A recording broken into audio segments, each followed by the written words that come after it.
All right, hello. We're talking with Gerry Weiner, former Minister of Immigration and Citizenship of Canada. Gerry, I know you're going to be heading to Nigeria once again. You've been there recently and you're going back at the end of November. Tell us what this trip is all about. 12th to 26th November. My wife and I were warmly welcomed.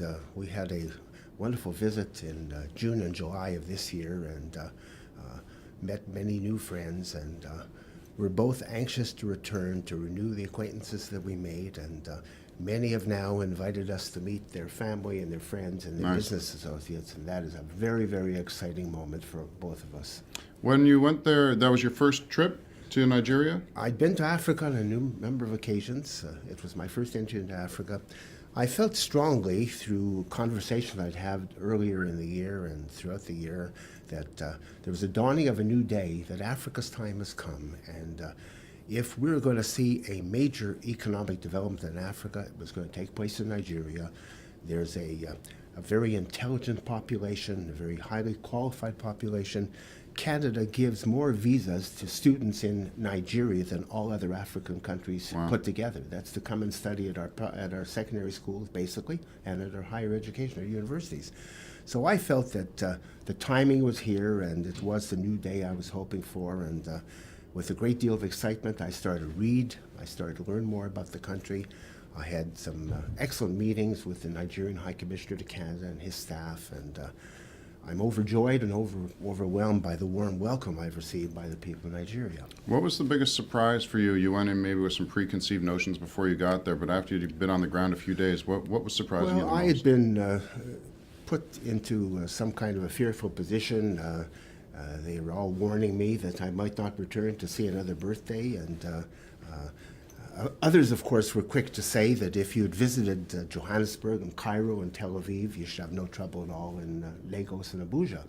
And that's certainly what I found. Aside from some special assistance that I had coming in and out of the airport, I was free to go through the city. I conducted 7 days of seminars for over 1,000 people, and I could tell you I found them all very warm, accommodating, and just a relationship that, well, it was a little bit overwhelming because I've never been privileged to that kind of reception.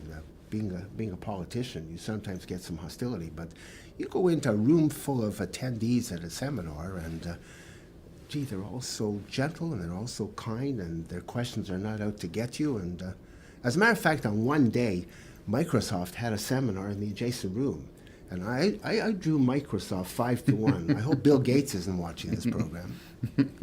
Now, you went there with the intention of doing what? I mean, what was your major thrust, and what kind of questions were you getting from the audience about it? Well, I'd met a partner, Michael Wana of Genesis Investment, a Canadian-Nigerian origin, and he and I agreed to form a partnership for development of the Nigerian market and West Africa to promote immigration, residency to Canada, but also to help Nigerians understand the culture of doing business in Canada.